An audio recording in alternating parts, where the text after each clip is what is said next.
All right, guys, Mr. Jones here, up close and personal. And I want to go over something. It's called my quote of the week. Okay, this is something that I do with my kids in the classroom. Usually, I just spend 5 or 10 minutes talking about a meaningful quote that's been super meaningful and helpful to me, and I figured I'd share it with you too. So this is something I'll try to do, just record a quick video of me sharing a quote and yeah, just hopefully imparting some wisdom that I've learned onto you guys as well.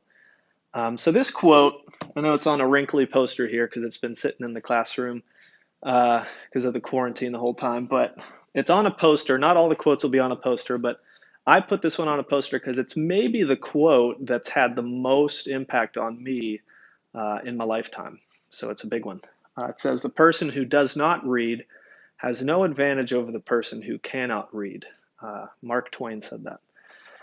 And for me, I think why that's so meaningful is because I said it in my About Me video that you might have seen, but I'm not somebody who's very naturally good at reading. I really struggled with that all throughout school. It was always something that I scored pretty poorly on, and just like reading through a page, sometimes I'd have to read it three, four, 5 times to even kind of for it to register in my head. And so it was naturally something, right? You kind of go through school and you see, okay, these are the things I'm good at, these are the things I'm bad at, and you focus more on the things that are you're good at, and that can be good in some ways, right? I wasn't always I wasn't great in math. I wasn't in like all the advanced classes, but it's something that I enjoyed and something that, because my mom's a math teacher, she was always a little bit more on me about math than anything else. But anyway, yeah, I always struggled with reading, and it's something that I kind of, as I left high school, where you like weren't forced to read or anything, like I just kind of didn't do it, like in college or even after college. And it was funny. My cooperating teacher where I student taught, he had a quote of the week, and it was this quote that he had up that really inspired me to do quotes of the week too. Um, but why it's so meaningful to me is that right, it kind of it I was just it was right at the beginning of my student teaching where I was just still just kind of sitting in the back watching the cooperating teacher teach. Um, and I was watching him and I was just staring down this quote the whole week. And it was just like staring at me, this quote. And it really hit me. It's like, dang, if I, even though I'm bad at reading, if I have the ability to do it, right?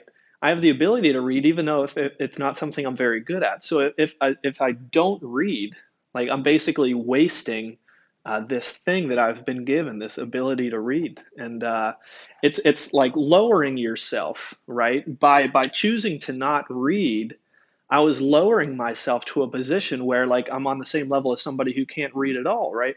And it's such a privilege, it's such a gift to be able to read because there's so many people in this world that can't read, right? That are illiterate.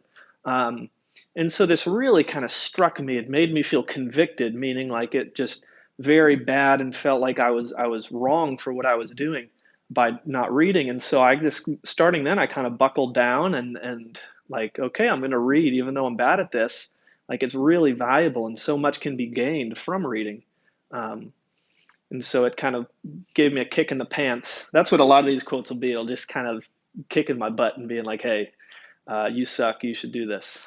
Not really, but yeah. So that's why this quote's been meaningful to me. It kind of inspired me to like really try to learn things, and even if I might not be good at it at first, or even if I might not um, like enjoy it because I'm not naturally very good at it, right? You just press on, right? Especially if it's something valuable like reading, you press on. Whenever you start something at first, you're always going to be bad at it. Um, but you press on, you keep giving effort into it, and eventually it's something that you might begin enjoying just a little bit, right? Reading is still a little bit of a struggle for me, and I wish I could say, oh, I read hundreds of books every year. I don't. But it's something that I've learned to appreciate and value, and I do try to spend time every day reading. So anyway, that's kind of a little bit of what it means to me. And what's cool about this quote, it doesn't just apply to reading. It can apply to anything that you have the ability to do. Um, right? If you don't do that thing, or you just kind of tell yourself, "Oh, I'm not good at that, so I'm not going to do it." you're basically lowering yourself to a position of well, it's might as well not be able to do that at all because I don't try, I don't do it. Um, so whatever, maybe that's math for you. Maybe that's like you're always telling yourself I'm bad at math, so you just don't try, and then um, so maybe this inspiration for you is okay. Like you probably have in your head that thing, oh, I'm not very good at that. That's why I kind of try to avoid that. Um, Try to press into that a little bit. Maybe it's fitness. Maybe it's reading. Maybe it's art. Maybe it's talking to people. So many things, right? We have so many abilities. I think that we take for granted, and we just don't do them because we tell ourselves we're bad at them. But when you just try a little bit, put a little bit of effort into, hey, I'm bad at this. You accept that with some humility, and you say, I'm bad at this, but I'm going to try to get better. That can really make a difference for you. Okay, so that would be my challenge to you. And all my quotes of the week comes with a challenge too. And the challenge for me, because I'm still learning these things too. So my challenge for you and for me is to press into the things that you're not very good at and you've been maybe avoiding just because you're not very naturally good at them, and just press on and see if you can begin to enjoy it or at least get value from it by trying it a little bit. Okay, so that's my quote of the week. Thanks, guys.